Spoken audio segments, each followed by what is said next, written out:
Assalamualaikum warahmatullahi wabarakatuh. Alhamdulillahilladzi arsala rasulahu bil huda wa dinil haq liyudhhirahu 'alad dini kullih wa kafaa billahi shahida.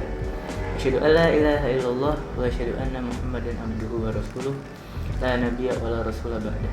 Amma ba'd. Pertama-tama adalah kita panjatkan puja dan puji syukur kita atas kehadiran Allah Subhanahu wa taala yang telah memberikan kita semua nikmat hidayah, inayahnya, sehingga kita masih bisa bertemu di dalam tugas saya yang insya Allah diberkahi oleh Allah. Amin ya Rabbal alamin. Yang kedua kalinya tak lupa salawat serta salam tetap tercurahkan kepada Nabi kita Nabiullah Muhammad SAW, yang mana beliau telah memberikan kita ilmu, memberikan dan membawa agama, membawa ajaran Islam dari zaman jahiliyah, dari zaman kegelapan hingga sampai sekarang menuju zaman Islamiyah yang kita rasakan saat ini. Teman-teman semua, hai. Di sini maksud saya dari membuat video ini adalah ingin memberikan sedikit explanation, ingin mempresentasikan tentang nilai-nilai psikologis di dalam Nabi Muhammad yang perlu kita teladani. Baik. Nabi Muhammad adalah seorang pemimpin. Nabi Muhammad adalah seorang nabi, uswah hasanah bagi kita. Dan sudah pasti Nabi Muhammad itu memiliki banyak sekali nilai-nilai psikologi yang harus kita pelajari, menjadikan beliau sebagai role model. Banyak sekali nilai-nilai psikologi yang harus kita pelajari dari seorang Nabi Muhammad ini. Saya akan membahas 12 nilai-nilai psikologi yang baik, yang positif, yang harus kita pelajari, dari seorang Nabi Muhammad SAW. Yang pertama adalah kemurahan hati. Kita perlu meneladani salah satu sifat Nabi Muhammad, yaitu adalah kemurahan hati. Kemurahan hati Nabi Muhammad ini terkenal dengan sifatnya dan sikapnya yang mudah bersimpati dan memberikan bantuan kepada orang-orang yang kurang beruntung. Beliau pula juga memiliki sifat pemaaf dan memberikan kemaafan kepada orang yang berkesalahan padanya. Kenapa sih kita harus belajar tentang kemurahan hati? Karena ketika kita murah hati kepada orang lain juga akan murah hati kepada kita. Balasannya. Yang kedua adalah kesabaran. Nabi Muhammad SAW memiliki kesabaran yang luar biasa, terutama dalam menghadapi cobaan dan tantangan. Dia tidak pernah mudah terbawa emosi dan selalu menghadapi cobaan dan tantangan ini dengan tenang dan sabar di tengah situasi yang sangat sulit. Jadi kenapa kita harus belajar kesabaran dari Nabi Muhammad?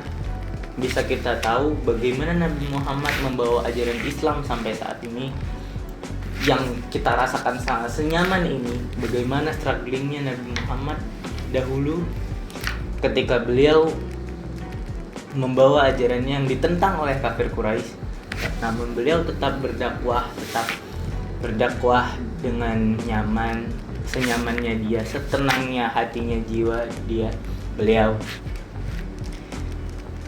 Yang ketiga adalah kepedulian. Kepedulian Nabi Muhammad SAW selalu peduli terhadap kebutuhan orang lain dan selalu siap untuk membantu dan memberikan dukungan kepada mereka yang membutuhkan. Kenapa kita harus peduli kepada orang lain? Karena sejatinya manusia adalah satu tubuh atau satu bangunan oleh manusia yang lain. Kita nggak akan bisa hidup kalau kita tidak berdampingan. Kita nggak akan hidup kalau kita hanya egois. Yang keempat adalah keadilan.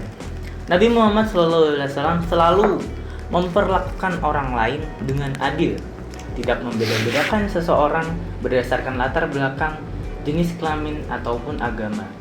Dia selalu memperjuangkan hak-hak semua orang dan menentang kezaliman yang dilakukan oleh siapa ataupun dilakukan oleh terhadap siapapun. Kata-kata adil ini sangat-sangat kita perlukan di dalam diri kita masing-masing. Ketika kita memberikan keadilan terhadap seseorang atau menghadirkan keadilan terhadap sebuah golongan, secara tidak langsung kita juga akan mendapatkan keadilan yang sama. Kita juga perlu menghadirkan keadilan ke orang yang lain, karena mereka juga pantas untuk mendapatkan keadilan. Yang kelima adalah keberanian.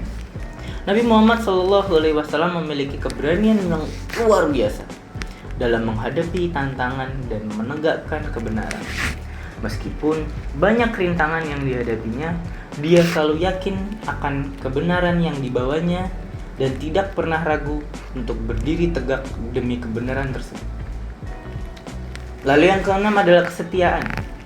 Nabi Muhammad SAW selalu setia kepada prinsip-prinsip yang beliau anut, terutama dalam menjalankan ajaran agama. Dia tidak pernah tergiur oleh kekayaan atau kekuasaan yang ditawarkan kepadanya, tetapi selalu setia kepada nilai-nilai kebenaran dan keadilan yang beliau terima dari Allah SWT. Yang ketujuh, Nabi Muhammad SAW selalu memegang prinsip kejujuran. Jujur dalam segala hal, baik dalam berkata maupun bertindak. Hal kejujuran ini adalah aspek yang sangat penting untuk kita semua lakukan dalam kehidupan sehari-harinya. Jujur itu memang pahit, tapi sepahit-pahitnya kejujuran adalah kenikmatan di akhiratnya nanti. Kita jujur kepada orang lain. Ketika kita apa adanya, berkata apa adanya kepada orang lain. Orang lain mungkin sebagian akan menerima dan sebagian akan tidak. Namun, ketika kita bohong kepada orang lain, orang akan menerima semua itu. Tapi ketika kebohongan kita terbongkar, semua orang akan membenci kita. Ya. Yang kedelapan adalah kesabaran. Nabi Muhammad SAW memiliki sifat kesabaran yang tinggi, terutama dalam menghadapi cobaan dan kesulitan. Sudah pasti ketika kita bersabar dalam menghadapi cobaan, menghadapi kesulitan, Allah akan bantu. Allah akan luaskan jalan kita. Allah akan lapangkan dada kita untuk menggapai sebuah impian atau menggapai sebuah tujuan kita. Yang kesembilan adalah empati. Nabi Muhammad SAW memiliki kemampuan empati yang tinggi terhadap keluarga, teman, dan saudara seiman, serta mampu memahami dan merasakan penderitaan orang lain. Yang ke-10 adalah keteguhan hati. Nabi Muhammad SAW memiliki keteguhan hati yang luar biasa tinggi dalam menghadapi tekanan dan tantangan, serta mampu tetap teguh pada prinsip-prinsip yang beliau yakini, yang kita yakini juga. Kita harus memiliki keteguhan hati yang mantap dalam berislam. Islam adalah agama yang benar. Islam adalah agama yang lurus. Yang ke-11 adalah kecerdasan. Nabi Muhammad SAW memiliki kecerdasan yang tinggi dan mampu memecahkan berbagai masalah dengan cepat dan tepat. Kecerdasan ini di sini adalah bagaimana beliau bisa menempatkan sesuatu tepat pada tempatnya. Bagaimana beliau bisa mempercepat atau menempatkan sesuatu hal masalah kehidupan pribadi ataupun kehidupan sosialnya dengan tepat. Kita pula harus bisa seperti tersebut, di mana kita menempatkan sesuatu hal di tempat yang semestinya. Yang terakhir adalah kepemimpinan. Nabi Muhammad SAW dianggap sebagai pemimpin yang baik dan bijaksana, serta mampu membimbing umat Islam dengan baik. Ini adalah nilai psikologis yang harus sangat kita teladani. Bagaimana cara seorang pemimpin memimpin dengan tegas serta lemah lembut, pastinya tidak kasar dan bagaimana seorang pemimpin menempatkan dirinya di dalam keluarga, di dalam organisasi, di dalam sebuah majelis, dengan bagaimana dia dengan pribadinya. Bagaimana seorang pemimpin bisa membawa anggotanya, bagaimana seorang pemimpin bisa membawa keluarganya sampai ke akhirat, bagaimana seorang pemimpin bisa membawa bisnisnya sampai sukses. Kita harus meneladani dari Nabi Muhammad. Ya, cukup sekian yang dapat saya sampaikan. Ada kalanya saya salah dalam bertutur kata. Mohon maaf atas hal tersebut. Bila mana ada kelebihan itu datangnya dari Allah Subhanahu wa taala. Billahi fi sabilil haq. Wa akum minkum nun wal qalami wa ma yasturun. Fastabiqul khairat. Wassalamualaikum warahmatullahi wabarakatuh.